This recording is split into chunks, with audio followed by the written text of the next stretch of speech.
আসসালামু আলাইকুম। আজকে ক্যালকুলাস 1 অনার্স প্রথম বর্ষের ক্যালকুলাস 1 এই বিষয়টার আমরা খুবই গুরুত্বপূর্ণ অধ্যায়ের গুরুত্বপূর্ণ একটা ম্যাথ সমাধান করাবো। তো সেটা হচ্ছে লিবনিজের যে অধ্যায়, সেটা আমরা আজকে সমাধান করব। একটা ম্যাথ, লিবনিজের উপপাদ্যটা আমি লিখে নিলাম। আর লিবনিজের উপপাদ্যে অবশ্যই যে তিনটা বিষয় খেয়াল রাখতে হবে: ভগ্নাংশ রাখা যাবে না, রোড থাকলে রোড বাদ দিতে হবে, আর প্রতিস্থাপন করতে হবে। তো চলো আমি একটা ম্যাথ সমাধান করাই। আমি ম্যাথটা তুলে নিয়েছি, কারণ আমি যদি এখন লিখে ভেঙে বোঝাতে চাই অনেকটা সময়ের প্রয়োজন, সেজন্য আমি লিখে নিয়েছি। এখন তোমাদের সহজে বোঝাতে পারবো, সুবিধা হবে বোঝাতে। তো দেখো যে প্রথমে যে আমরা এই ম্যাথটা এগুলি আমরা রাফ করছি অঙ্কের মাঝে, এগুলি আমাদের প্রয়োজন হবে। আর প্রশ্নটা আমি তুলে নিলাম। প্রথমে যেটা করব, দেখো আমাদের প্রশ্নে এটা দেওয়া আছে, আমাদের প্রমাণ করতে হবে যেটা, সেটা হচ্ছে আমি এটা পিছনে লিখে নিয়েছি। আমার কাছে এখন মেন বইটা নেই, সেজন্য তোমাদের বই থেকে আমি সরাসরি দেখাতে পারছি না। দেখো এই যে আমাদের প্রমাণ করতে হবে, এক লাইনটা আমরা কি করব, প্রমাণ করব। তো শুরুতে আমরা যেটা করব, তো দেখো এটা সমাধানের ক্ষেত্রে এক্স এর সাপেক্ষে আমরা অবশ্যই যে মানে যে প্রশ্নটা দেওয়া থাকবে আমরা এক্স এর সাপেক্ষে অন্তরীকরণ করব। তাহলে এটা যেটা হলো, এটাকে যদি এক্স ধরি আর এটাকে যদি এন ধরি, তাহলে আমরা সূত্র কি জানি? X to the power N equal হচ্ছে N into X to the power N minus one. তাহলে এখানে হচ্ছে এন, এনটা সামনে আনলাম, Y to the power N minus one, অর্থাৎ এটা হচ্ছে এক্স ধরে করলাম, কিন্তু আসলে কি এটা এক্স? এক্স না, এজন্য এটা হচ্ছে এই ওয়াই কে আমরা আবার অন্তরীকরণ করব। যদি অন্তরীকরণ করি তাহলে সেটা হবে ওয়াই ওয়ান প্লাস, আবার একইভাবে এটা X to the power N এর সূত্র ফেলবো, মাইনাসের ওয়ান বাই এমটা সামনে আনলাম, Y to the power minus one by M minus one. আর এটাকে ওয়াই কে আমরা আবার অন্তরীকরণ করব, সেটা করলে হবে ওয়াই ওয়ান। এক্স এর সাপেক্ষে যদি এক্স এ অন্তরীকরণ করি তাহলে ওয়ান হবে, আর এখানে টু থেকে যাবে।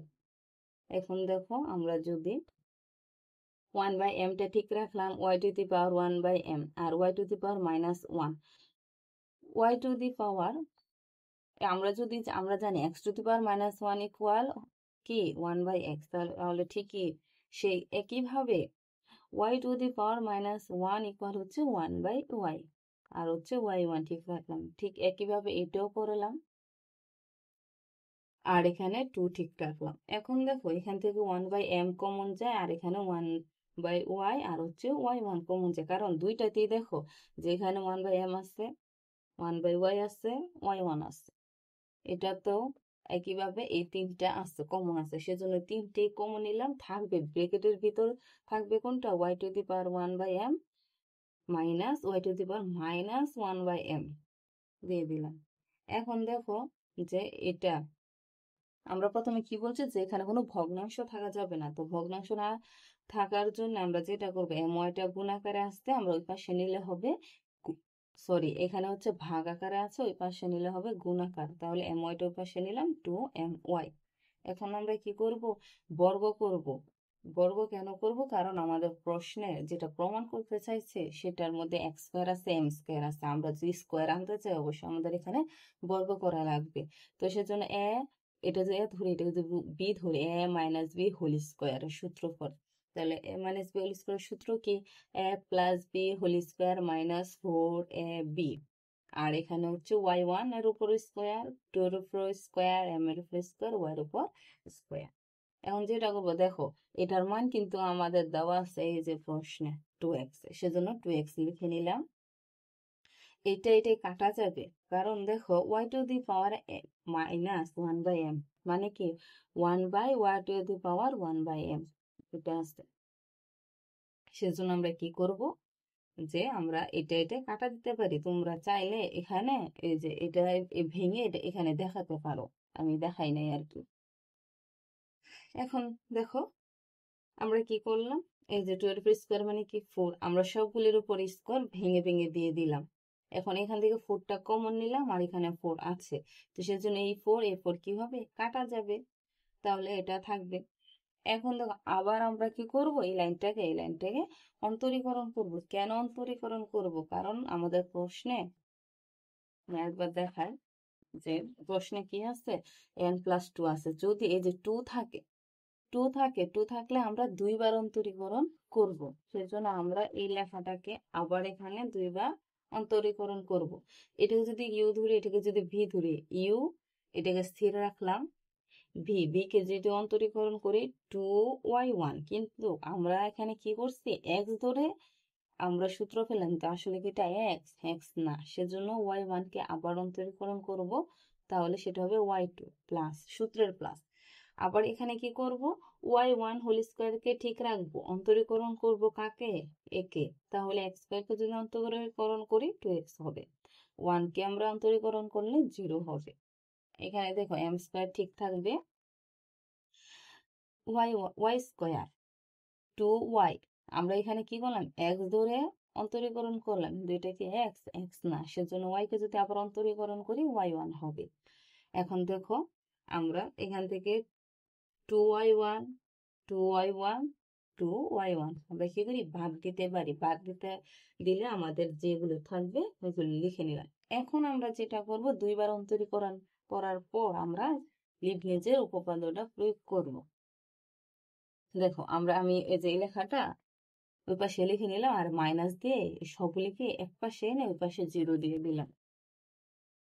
এখন দেখো আমরা যেটা করব, প্রথম যেটা যে এক্স যুক্ত যে পদটা, ওটাকে আমরা ঠিক রাখলাম, ওয়াই এখানে 2 থাকলে n+2 হবে, এখানে যদি 3 থাকতো n+3 হতো। পরে হচ্ছে প্লাস NC1 সূত্রের লিবনিজের উপপাদ্য, যে উপপাদ্যটার মধ্যে যেটা আছে সেটা হচ্ছে NC1 দিলাম। আর এখানে x যুক্ত পদটাকে আমরা কি করব, অন্তরীকরণ করব। x স্কয়ারকে যদি অন্তরীকরণ করি তাহলে হবে 2x, আর হচ্ছে এখানে n+2 মাইনাসের 1, এই যে n+2 মাইনাসের 1, এটার সাথে মাইনাসের 1 অ্যাড হবে, প্লাস আবার NC2, দেখো আবার যদি এখন এই 2x কে যদি অন্তরীকরণ করি তাহলে হবে শুধু 2, আর y n+2, মানে কি এখানে দেখো n+2 ঠিকই থাকবে, শুধু যুক্ত হবে কি n+2, এখানে দিলাম কি -1, আর এখানে সাথে থাকা হবে আর কি -2। এটা করার পর আমরা আবার এই পদটাকে করব। দেখো আমাদের প্রশ্নে কিন্তু n+2 পর্যন্ত মানে 2 আছে, সেজন্য আমরা কি দুইবার এখানে NC1 NC2 প্রয়োগ করলাম। এখন দেখো এটাতে এই যে এক্সটা আমরা কি করলাম, স্থির রাখলাম, এখানে দেখো এক্স যুক্ত পদটাকে স্থির রেখেছিলাম।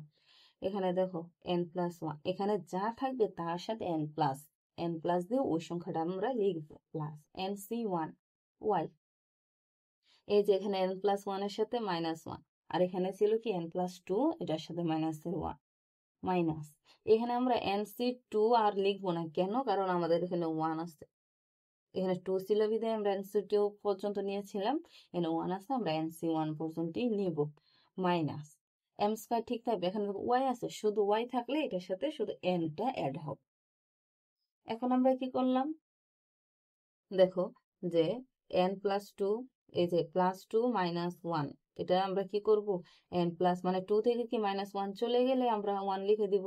আর এখানে দেখো +2 -2 কাটা থাকবে কি শুধু yn, এটা আমরা এই ক্যালকুলেট মানে হিসাব করে এখানে লিখে দিব। আর দেখো NC1 মানে কি শুধু n আর 2x, আর এটা ঠিক আছে, প্লাস NC2 মানে কি, এই যে 2টা কিন্তু এই 2, NC2 মানে হচ্ছে n×n-1/2 ফ্যাক্টোরিয়াল। এটা আমরা ওই যে ক্লাস 10-এ দ্বিপদী বিস্তৃতি উচ্চতর গণিতে ছিল, ওই অধ্যায়ে আমরা শিখে এসেছি। এখানে তোমাদের এই ব্যাখ্যা বলার দরকার নেই, বা এখানে কোনো লেখার ওইটার প্রয়োজন হবে না। তো তোমরা এটা মনে রাখবে যে NC2 মানে হচ্ছে n×n-1/2 ফ্যাক্টোরিয়াল, আর এখানে হচ্ছে yn। ঠিক একইভাবে এটা ঠিক থাকবে, NC1 মানে n, yn, বাকিগুলি যা আছে এখানে মোটামুটি ঠিক আছে, শুধু এই যে হিসাব থাকলে আমরা হিসাব লিখে দেবো, NC1 n লিখে দিলাম। এই লাইনটা লেখার পর তোমাদের প্রশ্নে যে উত্তরটা চাইছে, যে এটা তোমাদের যে প্রমাণ করতে চাইছে, এটা সরাসরি এখানে লিখে দিবে, তাহলেই হবে।